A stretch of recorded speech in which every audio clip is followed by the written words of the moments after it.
बलिया में दिन दहाड़े हत्या के मामले में सीएम योगी सख्त हैं। मुख्यमंत्री ने एसडीएम और सीओ सहित पुलिसकर्मी निलंबित किए हैं। बैरिया थाना क्षेत्र में दुर्जनपुर के कोटे गांव के आवंटन के बैठक में मारपीट में गोली चल गई, जिसमें जयप्रकाश पाल ने दम तोड़ दिया। इस दौरान सीओ तथा एसडीएम भी मौजूद थे। भाजपा नेता धीरेन्द्र सिंह पर हत्या का आरोप लगा है। जिस वक्त वहां पर जयप्रकाश पाल को गोली मार गई, उस समय वहां एसडीएम और सीओ भी मौजूद थे। युवक को गोली लगते ही मौके पर भगदड़ मच गई। इसके बाद लोग इधर उधर भागने लगे। भगदड़ का फायदा उठाकर आरोपी धीरेन्द्र भी मौके से फरार हो गया। पुलिस ने उसके खिलाफ बलिया के रेवती थाने में हत्या का केस दर्ज किया है। बलिया के इस मामले का तत्काल ही मुख्यमंत्री ने संज्ञान लेते हुए घटनास्थल पर मौजूद एसडीएम और सीओ सहित सभी पुलिसकर्मियों को तत्काल प्रभाव से सस्पेंड कर दिया। मुख्यमंत्री योगी के निर्देश पर एसडीएम सुरेश कुमार पाल, सीओ चंद्रकेश सिंह के साथ घटना में मौजूद रहे सभी 8 पुलिसकर्मियों को निलंबित कर दिया गया। पूरे मामले की जांच डीएम श्रीहरि प्रताप शाही करेंगे। मुख्यमंत्री ने आरोपियों के विरुद्ध भी कठोर कार्रवाई किए जाने के निर्देश दिए हैं। बलिया के ग्राम सभा दुर्जनपुर और हनुमानगंज की कोटे की 2 दुकानों के आवंटन के लिए गुरुवार को पंचायत भवन पर बैठक बुलाई गई, जिसमें एसडीएम बैरिया सुरेश पाल, सीओ बैरिया चंद्रकेश सिंह, बीडीओ बैरिया गजेंद्र प्रताप सिंह के साथ ही रेवती थाने की पुलिस फोर्स मौजूद थी। दुकानों के लिए 4 स्वयं सहायता समूहों ने आवेदन किया। इसमें वहां दुर्जनपुर की दुकान के लिए आम सहमति नहीं बन सकी। ऐसे में 2 समूहों मां सायर जगदम्बा स्वयं सहायता समूह और शिवशक्ति स्वयं सहायता समूह के बीच मतदान कराने का निर्णय लिया गया। वहां मौजूद एसडीएम सुरेश कुमार पाल व सीओ चंद्रकेश सिंह ने कहा कि वोटिंग वही व्यक्ति कर सकता है जिसके पास आधार कार्ड अथवा अन्य पहचान पत्र होगा। वहां मौके पर मौजूद अधिकारियों ने कहा कि जिसके पास आधार कार्ड या अन्य कोई पहचान पत्र होगा वही मतदान करेगा। इसके एक पक्ष के लोग आधार कार्ड लेकर आए थे, वहीं दूसरे पक्ष के लोग कोई पहचान पत्र लेकर नहीं आए। इसी को लेकर हंगामा शुरू हुआ। हालात बिगड़ते देख एसडीएम के निर्देश पर बीडीओ बैरिया गजेंद्र प्रताप सिंह ने बैठक की कार्रवाई स्थगित कर दी। इसके बाद सभी अधिकारी बैरिया के लिए निकल गए। इस पर एक पक्ष के लोग प्रशासन के विरोध में नारेबाजी करने लगे। देखते ही देखते गाली गलौज, मारपीट और ईंट पत्थर एक दूसरे पर चलने लगे। विवाद के दौरान चले ईंट पत्थर के 4 महिलाएं समेत आधा दर्जन लोग घायल हो गए। दबंगों ने पुलिस के सामने ही फायरिंग शुरू कर दी। इसमें जयप्रकाश पाल को 4 गोलियां लगी और वो जमीन पर ही गिरकर छटपटाने लगे। उत्तर प्रदेश के बलिया में अधिकारियों के सामने हुई हत्या के मामले को लेकर राजनीति तेज हो गई है। समाजवादी पार्टी के अध्यक्ष अखिलेश यादव ने आरोपी के सत्ताधारी दल से जुड़े होने पर सवाल उठाते हुए कहा कि देखते हैं क्या एनकाउंटर वाली सरकार अपने लोगों की गाड़ी भी पलटाती है या नहीं। वहीं कांग्रेस का एक दल बलिया पहुंच रहा है। बीएसपी सुप्रीमो मायावती ने भी घटना पर चिंता जाहिर करते हुए कानून व्यवस्था पर सवाल उठाए हैं। पूर्व सीएम अखिलेश यादव ने इस प्रकरण पर ट्वीट कर कहा, बलिया में सत्ताधारी भाजपा के एक नेता के एसडीएम और सीओ के सामने खुलेआम एक व्यक्ति पर हत्या कर फरार हो जाने से उत्तर प्रदेश में कानून व्यवस्था का सच सामने आ गया है। अब देखें क्या एनकाउंटर वाली सरकार अपने लोगों की गाड़ी भी पलटाती है या नहीं। मायावती ने ट्वीट कर कहा, यूपी में बलिया की हुई घटना अति चिंताजनक तथा अभी भी महिलाओं और बच्चियों पर आए दिन हो रहे उत्पीड़न आदि से ये स्पष्ट हो जाता है कि यहाँ कानून व्यवस्था काफी दम तोड़ चुकी है। सरकार इस ओर ध्यान दे तो ये बेहतर होगा। बीएसपी की यही सलाह है। वाराणसी से पीएम मोदी के खिलाफ चुनाव लड़ चुके कांग्रेस नेता अजय राय ने घटना से जुड़ा वीडियो ट्वीट कर बीजेपी के संरक्षण में हो रहे अपराध पर निशाना साधा है। कांग्रेस नेता प्रमोद पांडे और रागिनी नायक ने भी प्रदेश की कानून व्यवस्था और जंगल राज पर सवालिया निशान लगाए हैं।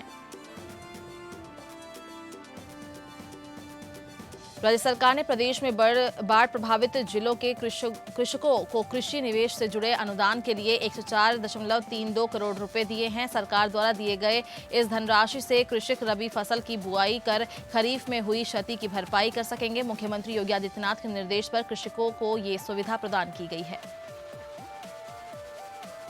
रबी फसलों की बुआई का सीजन आ गया है। जिन जिलों के किसानों की फसल बाढ़ से प्रभावित हुई है उनके लिए दी जा रही ये धनराशि फलसोत्पादन में बड़ी सहायक होगी। इस वर्ष प्रदेश के बहराइच, कुशीनगर, बलिया, लखीमपुर खीरी, बाराबंकी, अंबेडकर नगर, बस्ती, पीलीभीत, अयोध्या, आजमगढ़, देवरिया, संत कबीर नगर, सिद्धार्थनगर, फर्रुखाबाद, गोरखपुर, मऊ, गोंडा तथा बलरामपुर जिले की करीब 8.84 लाख आबादी और लगभग 92,000 हेक्टेयर कृषि क्षेत्र बाढ़ से प्रभावित हुए हैं। मुख्यमंत्री के निर्देश के बाद जिले के जिलाधिकारी द्वारा गाटावार सर्वे करवाया गया, जिसमें यह तय किया गया था कि कोई भी प्रभावित किसान छूटना ना पाए। सरकार ने पारदर्शिता बनाने के लिए जिला स्तर पर प्रतिनिधियों से समन्वय स्थापित कर प्रभावित किसानों को कृषि निवेश अनुदान के लिए धनराशि वितरित कराने का निर्देश दिया है। राज्य के किसानों को उनके फसल का अच्छा दाम दिलाने के लिए प्रदेश सरकार भंडारण की सुविधा गांव-गांव मुहैया कराने की योजना पर काम कर रही है। सहकारिता विभाग ग्राम पंचायतों और ब्लॉक स्तर पर 5000 गोदाम बनाने का प्रस्ताव तैयार कर रहा है। इन गोदामों को बनाने में करीब 2500 करोड़ रुपए खर्च होंगे। कृषि उत्पादन आयुक्त ने बैठक कर इस प्रस्ताव को जल्द तैयार करने के निर्देश सहकारिता विभाग को दिए हैं। अपर मुख्य सचिव सहकारिता MVS रामिरेड्डी के मुताबिक इन सभी गोदामों की कुल भंडारण क्षमता करीब 8.60 लाख मीट्रिक टन होगी। पैक्स और ब्लॉक स्तर पर गोदाम बनाए जाएंगे। प्रस्ताव तैयार कर जल्द ही केंद्र सरकार की स्वीकृति के लिए भेजा जाएगा। रामिरेड्डी के मुताबिक इन गोदामों में सीजन में किसानों से खरीदे जाने वाले अनाज के साथ ही किसान भी अपना अनाज रख सकेंगे। बड़ी तादाद में बनने वाले इन गोदामों से राज्य के किसानों को फसल तैयार होने पर अपने अनाज को घर के करीब ही रखने की सुविधा मिलेगी। इससे उनका ट्रांसपोर्टेशन खर्च बचेगा। किसान गोदाम में रखे गए अनाज को जब बाजार में अच्छा दाम मिलेगा तब बेच सकेंगे। राज्य सरकार के निर्देश पर 5 IAS और 1 PCS अधिकारी के तबादले किए गए हैं। कुमार हर्ष को मुख्यमंत्री का विशेष सचिव और पवन कुमार गंगवार को सचिव लखनऊ विकास प्राधिकरण बनाया गया है। सचिव LDA का पद काफी समय से खाली चल रहा था। आनंद वर्धन को ज्वाइंट मजिस्ट्रेट बाराबंकी से मुख्य विकास अधिकारी मुरादाबाद, ईशान प्रताप सिंह को मुख्य ज्वाइंट मजिस्ट्रेट बरेली से, SDM सदर से श्रावस्ती का मुख्य विकास अधिकारी बनाया गया है। प्रेम रंजन सिंह विशेष सचिव सिंचाई से, उपाध्यक्ष अलीगढ़ विकास प्राधिकरण, मृदुल चौधरी मुख्य विकास अधिकारी मुरादाबाद से उपाध्यक्ष मेरठ विकास प्राधिकरण बनाया गया है। कुमार हर्ष को CDO श्रावस्ती से विशेष सचिव मुख्यमंत्री और पवन कुमार गंगवार विशेष सचिव चीनी उद्योग से सचिव लखनऊ विकास प्राधिकरण बनाया गया है। सहायक वन संरक्षण क्षेत्रीय वन अधिकारी मुख्य परीक्षा 2019 में ACF RFO सिर्फ 44% अभ्यर्थी ही शामिल हुए। मुख्य परीक्षा के लिए 438 अभ्यर्थी प्रारंभिक परीक्षा में सफल हुए थे। मुख्य परीक्षा में 197 ही शामिल हुए, 241 ने परीक्षा छोड़ दी। ACF और RFO की मुख्य परीक्षा में कम संख्या में अभ्यर्थियों के शामिल होने में बड़ी वजह ही हाल में आए PCS 2018 और ACF RFO 2017 के अंतिम परिणाम को माना जा रहा है। इन परीक्षाओं में चयनित अभ्यर्थियों ने मुख्य परीक्षा छोड़ दी। मुख्य परीक्षा कोविड-19 नियमों के पालन के साथ कराई गई। परीक्षा केंद्र के मुख्य द्वार पर अभ्यर्थियों की थर्मल स्क्रीनिंग भी की गई और अभ्यर्थियों के लिए मास्क लगाना अनिवार्य रहा। B.Ed 2020-22 में प्रवेश के लिए 19 अक्टूबर से काउंसलिंग कराई जाएगी। ये काउंसलिंग 3 चरणों में होगी। पहली मुख्य काउंसलिंग, दूसरी पूल काउंसलिंग और तीसरे में सीधे दाखिला होगा। विश्वविद्यालय ने गुरुवार को कार्यक्रम जारी किया और इस बार काफी परिवर्तन किए गए हैं। प्रवक्ता डॉक्टर दुर्गेश श्रीवास्तव ने बताया कि शून्य शुल्क की सुविधा केवल सरकारी और अनुदानित महाविद्यालयों में ही दी जाएगी। EWS की सुविधा सरकारी, अनुदानित और गैर अनुदानित महाविद्यालयों में होगी। ये सुविधा अल्पसंख्यक संस्थानों में नहीं होगी। अभ्यर्थी ऑनलाइन काउंसलिंग के समय प्रमाण पत्र लेकर आए, शुल्क की तैयारी भी कर लें। मेन काउंसलिंग के प्रथम चरण में रैंक 1 से 50,000 तक के अभ्यर्थी शामिल होंगे। 19 अक्टूबर से ऑनलाइन पंजीकरण होगा। काउंसलिंग शुल्क 750 और कॉलेज का अग्रिम शुल्क 5,000 रुपये जमा करना होगा। 20 से 22 अक्टूबर तक पंजीकरण करा सकते हैं। 24 अक्टूबर को सीट आवंटित होगी। 25 से 27 अक्टूबर तक शुल्क का भुगतान और सीट कंफर्मेशन कर सकेंगे। पूल काउंसलिंग की ऑनलाइन प्रक्रिया 16 से 19 नवंबर तक होगी। पंजीकरण और चॉइस फिलिंग 20 नवंबर को कर सकेंगे। पूल काउंसलिंग में संपूर्ण शुल्क एक ही बार में जमा करना होगा। रिक्त सीटों पर सीधी प्रवेश प्रक्रिया 25 नवंबर से होगी। इलाहाबाद हाईकोर्ट ने 69,000 सहायक अध्यापक भर्ती के 31,661 पदों पर नियुक्ति किए जाने को चुनौती देने वाली याचिका पर बेसिक शिक्षा परिषद और राज्य सरकार से जानकारी मांगी है। यह आदेश न्यायमूर्ति अजीत कुमार ने संजय कुमार यादव की याचिका पर अधिवक्ता अग्निहोत्री कुमार त्रिपाठी को सुनकर दिया है। याचिका में आरोप है कि कम मेरिट वाले अभ्यर्थी को काउंसलिंग के लिए बुलाया गया है और अधिक अंक पाने वालों को नहीं बुलाया गया। पीलीभीत के जंगल में पर्यटन सत्र में बड़ी संख्या में सैलानी आते हैं और जंगल पूरा घूमने और उसका आनंद लेने के लिए एक दिन कम पड़ जाता है। पर्यटक यहां रुककर जंगल सफारी का और आनंद लेना चाहते हैं, लेकिन टाइगर रिजर्व क्षेत्र में पर्यटकों के ठहरने की बहुत अच्छी सुविधा नहीं है। ये समस्या दूर करने के लिए होम स्टे कॉन्सेप्ट लागू करने की योजना बनाई गई है। जंगल से बाहर पर जंगल के आसपास ही जिन लोगों के आवास ठीक हैं और वे अगर दिलचस्पी लेंगे तो उन्हें घर बैठे रोजगार भी मिल सकेगा। मेरठ से प्रयागराज तक बनने वाले गंगा एक्सप्रेस वे परियोजना में अब तेजी आ गई है। औद्योगिक विकास विभाग ने यूपीडा द्वारा भेजी गई डीपीआर को परीक्षण के लिए वित्त विभाग भेज दिया है। जल्द इसे कैबिनेट से पास कराया जाएगा। इसके अलावा अभी तय होना है कि गंगा एक्सप्रेसवे सरकार ईपीएस मॉडल पर अपने खर्चों से बनवाए या पीपीपी मॉडल पर। सरकार दोनों विकल्पों पर विचार कर रही है। इस संबंध में निर्णय के लिए 20 अक्टूबर को औद्योगिक विकास मंत्री सतीश महाना ने संबंधित अधिकारियों की बैठक बुलाई है। इसी में निर्णय लेकर मुख्यमंत्री को अवगत कराया जाएगा। मुख्यमंत्री योगी आदित्यनाथ ने पिछले साल प्रयागराज कुंभ मेले में इस परियोजना का ऐलान किया था। वो चाहते हैं कि इस परियोजना पर अगले साल निर्माण शुरू हो जाए। प्रदेश सरकार ने अयोध्या में सरयू नदी की धारा की राम की पैड़ी के समीप लाने के लिए ड्रेनिंग कराने का निर्देश दिया है। साथ ही इस कार्य के लिए 79.89 लाख रुपए मंजूर किए गए हैं। सरकारी प्रवक्ता ने बताया है कि सिंचाई एवं जल संसाधन विभाग द्वारा अयोध्या में सरयू नदी की धारा की राम की पैड़ी के समीप गुप्तार घाट से गोला घाट के नजदीक तक लाने के लिए ड्रेजिंग कार्य कराया जा रहा है और इस परियोजना के अवशेष कार्यों के लिए गुरुवार को सरकार ने 79.89 लाख रुपए की धनराशि मंजूर की है। मुख्यमंत्री योगी आदित्यनाथ ने सभी सरकारी विभागों को आगामी दिवाली पर्व से पूर्व बजट की उपलब्धता के आधार पर लंबित देनदारियों का भुगतान करने के निर्देश दिए हैं। मुख्यमंत्री ने कहा कि समस्त विभागों द्वारा वित्तीय नियमों का पूर्ण रूप से पालन करते हुए ये कार्रवाई समयबद्ध ढंग से की जाए। उन्होंने वित्त विभाग को इस संबंध में जरूरी समन्वय करने के निर्देश दिए हैं।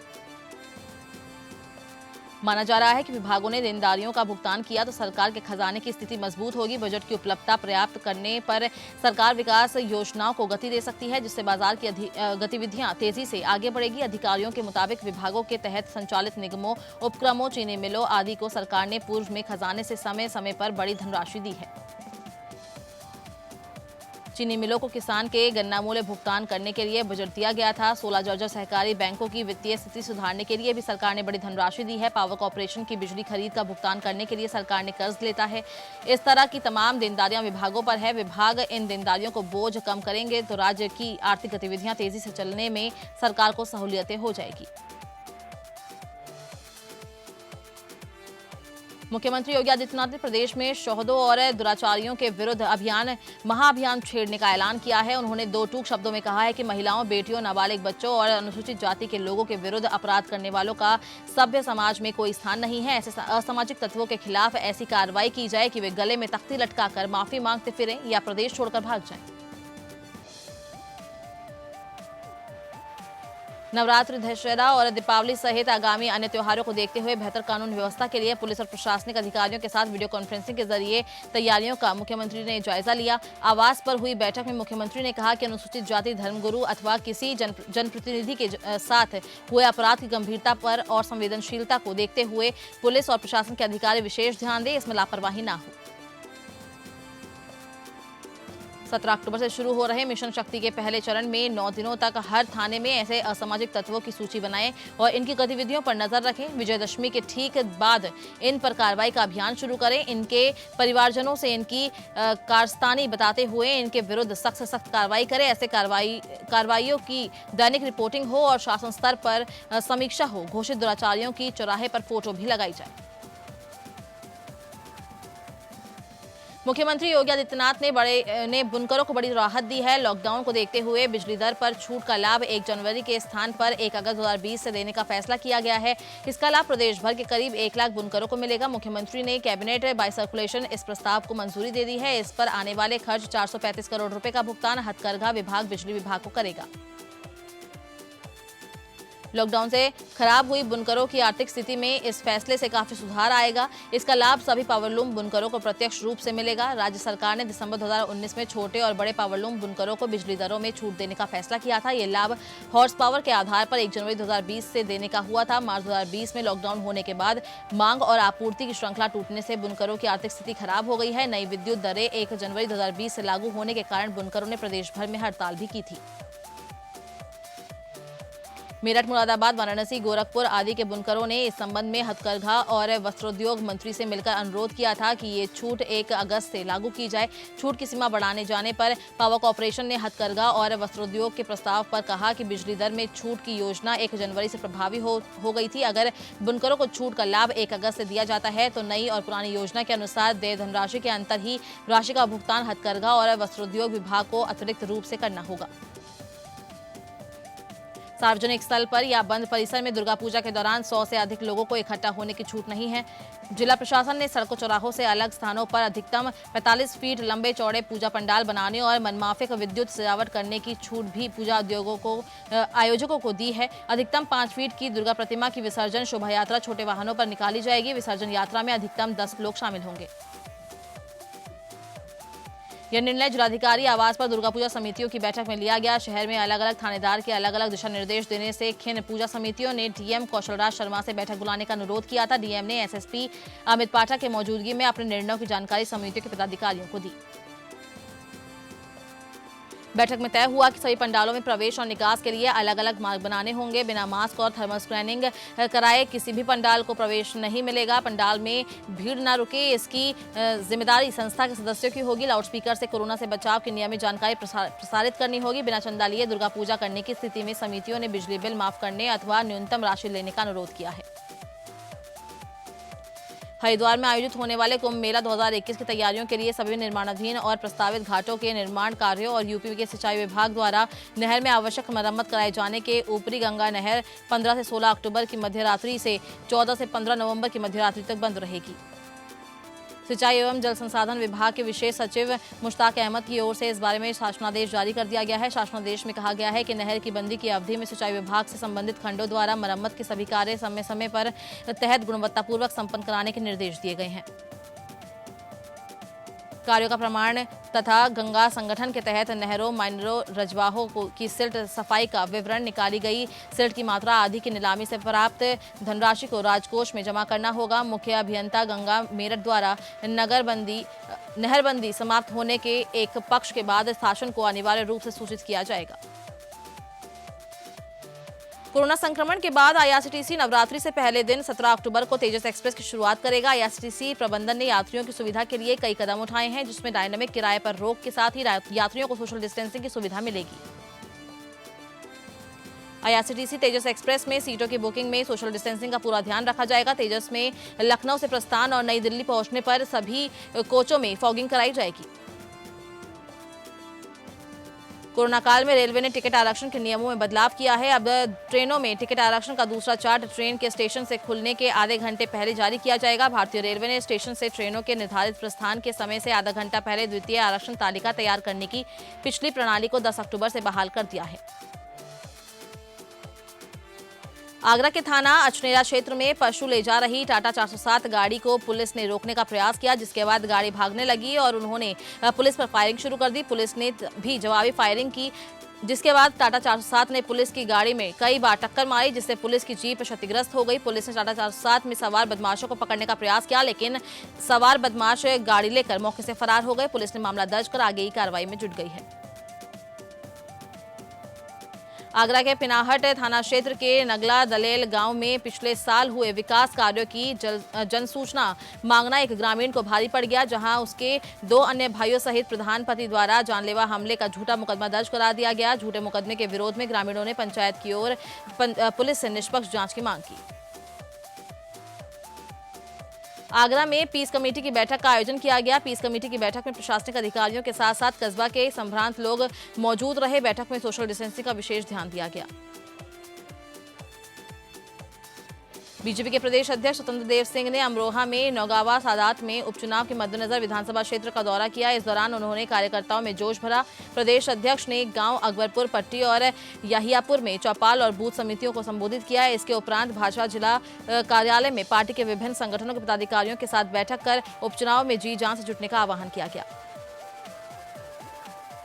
आम जनता को स्मार्ट सिटी का लॉलीपॉप देने वाले अधिकारी जमीन स्तर से बेखबर हैं। ऐसे ही हाल अलीगढ़ के सिविल लाइन इलाके में स्थित एकता नगर के वार्ड नंबर 57 का है, जहां आम जनता तमाम तरह की बीमारियों की चपेट में है। यहां स्मार्ट सिटी में जनता मूलभूत सुविधाओं से वंचित है। मोहल्ले में शिकायतों का अंबार लगा हुआ है, जिस कारण आए दिन लोग प्रदर्शन करने को मजबूर होते हैं।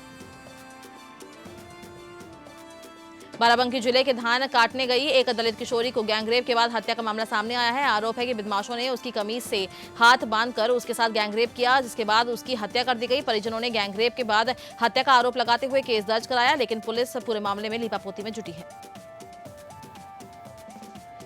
उत्तर प्रदेश में आतंक का पर्याय बन चुके बदमाशों पर योगी सरकार का शिकंजा कसता जा रहा है। एक एक करके सभी बदमाश की संपत्ति को कुर्क करने का या फिर जमींदोज करने की कार्रवाई की जा रही है। इसी कड़ी में बागपत जिले के कुख्यात सुनील राठी की संपत्ति कुर्क करने के बाद अब धर्मेंद्र किरठल की संपत्ति को कुर्क करने के डीएम ने आदेश जारी कर दिए हैं। फर्रुखाबाद शहर कोतवाली पुलिस ने आवास विकास कॉलोनी में हुई चोरियों का खुलासा कर 2 शातित चोरों को गिरफ्तार कर उनके पास से नकदी सहित लाखों की जेवरात और तमंचे बरामद किए हैं। फिरोजाबाद के थाना उत्तर क्षेत्र में सूचना के आधार पर पुलिस ने अवैध असलाह बनाने की फैक्ट्री पर छापेमार कार्रवाई की। भारी मात्रा में असलाह, कारतूस, असलाह बनाने के उपकरण और अधबने तमंचे बरामद किए गए हैं। मामला थाना उत्तर के करवीर नगर का है। हमीरपुर जिले में उत्तर प्रदेश माटी कला बोर्ड द्वारा नगर पालिका हमीरपुर में माटी कला कार्यक्रम का आयोजन किया गया। कार्यक्रम में चिन्हित किए गए 10 माटी कला परिवारों को इलेक्ट्रिक चौक दिए गए। साथ ही कलाकारों को इलेक्ट्रिक चौक चलाने के तरीके और उससे होने वाले लाभ के बारे में भी बताया गया। हरदोई के कोतवाली शहर इलाके में पड़ने वाले बेटी गांव में उस समय हड़कंप मच गया जब एक युवक द्वारा फोन पर बात न करने के चलते उसने अपनी प्रेमिका को चाकू मारकर घायल कर दिया और खुद पर जानलेवा हमला कर दिया, जिसमें युवक के इलाज के दौरान मौत हो गई, जबकि प्रेमिका का इलाज जिला अस्पताल में चल रहा है। हाथरस कांड के 4 आरोपियों में से एक आरोपी रवि ने अलीगढ़ जेल से अपने परिवार वालों से गिरफ्तारी के बाद 2 बार संपर्क किया। रवि ने जेल में मौजूद पीसीओ के माध्यम से परिवार वालों से 2 बार बात की। इस बात की पुष्टि खुद अलीगढ़ के वरिष्ठ जेल अधीक्षक आलोक सिंह ने की। झांसी जिले के कोतवाली क्षेत्र में पेट्रोल की अवैध बिक्री का मामला सामने आया है। बताया जा रहा है कि कोतवाली इलाके में कई जगह पर खुले में डीजल पेट्रोल की बिक्री की जा रही है, जिससे कभी भी कोई बड़ा हादसा हो सकता है। कानपुर देहात जिले के अकबरपुर तहसील क्षेत्र में एक विधवा फौजी की पत्नी अपनी ही जमीन के लिए अधिकारियों की चौखट के चक्कर काट रही है और अधिकारी केवल जांच का हवाला देकर पीड़िता को तसल्ली दे रहे हैं। फर्रुखाबाद के मोहम्मदाबाद थाने के खिमसेपुर गांव में एक घर से लापता हुई मासूम बालिका का शव रिटायर अध्यापक के टॉयलेट के टैंक पे मिला। मासूम की हत्या कर शव को बोरी में बंद कर टैंक में फेंका गया। पुलिस ने रिटायर शिक्षक को हिरासत में ले लिया है। इस घटना से क्षेत्र में सनसनी फैल गई है। उत्तर प्रदेश सरकार ने अल्पसंख्यक कल्याण एवं हज वक्फ मंत्री नंदगोपाल गुप्ता नंदी ने प्रवेश भर के मदरसों में सेकेंडरी, सीनियर सेकेंडरी, कामिल और फाजिल की कक्षाओं में भौतिक रूप से पठन पाठन कुछ शर्तों के साथ 19 अक्टूबर से शुरू करने का आदेश जारी किया है। बेसिक शिक्षा परिषद द्वारा संचालित परिषदीय प्राथमिक विद्यालय में 69,000 पदों के सापेक्ष में 31,270 चयनित सहायक अध्यापकों को नियुक्ति पत्र वितरित किया जाएगा। उत्तर प्रदेश की योगी सरकार की पुलिस अपने कारनामों के चलते आए दिन कटघरे में खड़ी होती हुई नजर आती है। इसके बावजूद कई पुलिस कर्मी अपनी हरकतों से बाज नहीं आ रहे हैं, जिसके चलते पंजाब में बीएसएफ में तैनात जवान का परिवार किशनी थाना क्षेत्र के कस्बा किसानी के मोहल्ला कृषि नगर में निवास कर रहा है। जवान के घर में किशनी थाने में तैनात 3 पुलिसकर्मी शराब के नशे में धुत होकर जवान के घर में घुस गए और उन्होंने जवान की पत्नी और पुत्री के साथ बदसलूकी करते हुए अभद्र गालियों का प्रयोग भी किया। पीलीभीत के कोतवाली थाना क्षेत्र के जेपी रोड में अज्ञात कारणों के चलते कपड़े की दुकान में भीषण आग लग गई। आग लगने से लाखों का सामान का नुकसान हो गया है। आग बुझाने के लिए दमकल की गाड़ियां जुटी हुई है। योगी सरकार पराली जलाने पर सख्त नजर आ रही है। बावजूद इसके रामपुर में मनमानी की हदें पार करते हुए कुछ किसानों ने पराली को अपने अपने खेतों में जलाया है और इस मामले में जिलाधिकारी की ओर से कड़ा एक्शन लिया गया और इसे हंसी खेल समझकर नियमों का उल्लंघन करने वाले 14 किसानों के खिलाफ एफआईआर दर्ज कराई गई है। हाथरस कांड जैसी घटनाओं को रोकने के लिए महिलाओं और बालिकाओं को जागरूक करने के उद्देश्य से जनपद संबल में पुलिस अधीक्षक यमुना प्रसाद के निर्देश में चलो थाना अभियान तथा मिशन शक्ति कार्यक्रम के तहत समस्त थानों पर महिला सशक्तिकरण संबंधित गोष्ठियों का आयोजन किया गया।